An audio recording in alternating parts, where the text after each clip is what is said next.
Good morning সবাইকে, welcome back to তানসিস life. চোখের সামনে সুন্দর ভিউটা যদি সকাল সকাল দেখি, মর্নিংটা তো গুড হতেই হয়।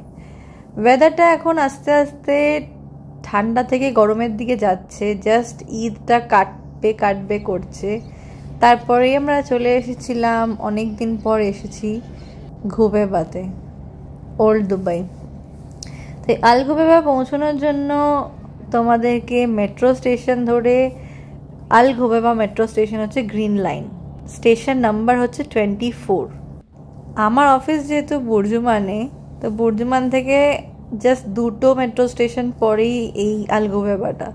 তো মাঝে মাঝেই চলে আসি একটা সুন্দর ওল্ড দুবাই ভাইব নিতে।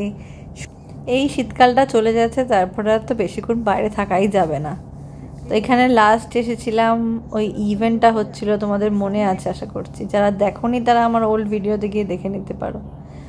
আর মোটামুটি সানসেট হবে, দূর থেকে আকাশটা দেখো কত সুন্দর লাগছে। এটা হচ্ছে ওল্ড দুবাই, আজ থেকে বহু বছর আগে। এখন তো দুবাইয়ের পপুলেশন প্রচুর, কিন্তু এই জিনিসটাকে এইভাবেই এরা মেনটেন করছে। জায়গাটা এলেই তোমার একটা অন্যরকম ফিল হবে, মানে দুবাইয়ের একটা সাইড অন্যরকম, অন্য দিকটা পুরোপুরি অন্যরকম। যারা এই পাশটাতে আসোনি তাদের একবার নিশ্চয়ই এসে দেখা উচিত যে দুবাইয়ের ঝকঝকে চকচকে জায়গাটা ছাড়াও আগেকার দিনে দুবাইয়ের শহরটা কেমন দেখতে ছিল। দেখো লেখা আছে শেখ জুমা আল মাকতুম হাউস, এখনও এখানে নামগুলো রেখে দিয়েছে। বাড়ি চলে এসেছি, এসেই তো অ্যাজ ইউজুয়াল চলে এসেছে একটা নতুন রেসিপি প্রিপারেশন নিয়ে, শেফ রেডি।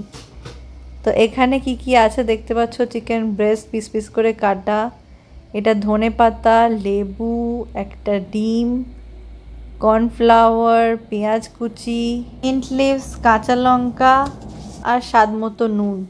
সেটা তো স্বাদ মতো। রান্নাটা ফার্স্টেই শুরু করার জন্যই ফার্স্টে আমরা মিক্সির মধ্যে নিয়ে নেব ধনে পাতা আর মিন্ট লিভস, তার মধ্যে একটু কাঁচা লঙ্কা দিয়ে একটা পেস্ট বানিয়ে নেব, অল্প একটু জল দিয়ে একটা সুন্দর পেস্ট বানিয়ে নিতে হবে।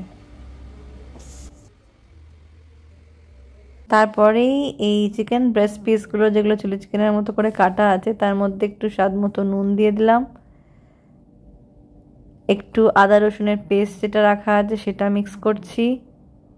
ম্যারিনেশন চলছে, তো ম্যারিনেশনের জন্য আদা রসুনের পেস্ট, অল্প একটু নুন, একটু কর্নফ্লাওয়ার, একটু ডিম, আর যে পেস্টটা বানালাম ধনে পাতা আর মিন্ট আর কাঁচা লঙ্কা, সেই পেস্টটা অ্যাড করে ভালো করে মিক্স করে খানিকক্ষণের জন্য রেখে দেবো।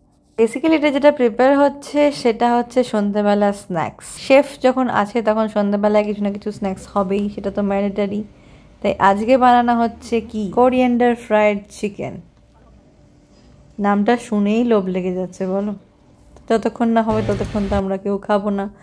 তো ম্যারিনেশন হয়ে গেছিলো মোটামুটি আধ ঘন্টা মতো চাপা দিয়ে রাখার পর একদম ডুবো তেলে ফ্রাই হচ্ছে মুখরোচক লোভনীয় coriander fried chicken. Wow, yummy. Serve করার আগেই সব টপাটপ খাওয়া শুরু হয়ে গেছে, তো ওটার আর ভিডিও নিতে পারিনি। এইটা ছিল ডিনার, পরোটা আর মাটন। ভিডিওটা কেমন লাগলো অবশ্যই কমেন্ট করে জানিও। ভালো লাগলে বাড়িতে একবার নিশ্চয়ই বানিয়ে ট্রাই করো কোরিয়ান্ডার চিকেন। বাই।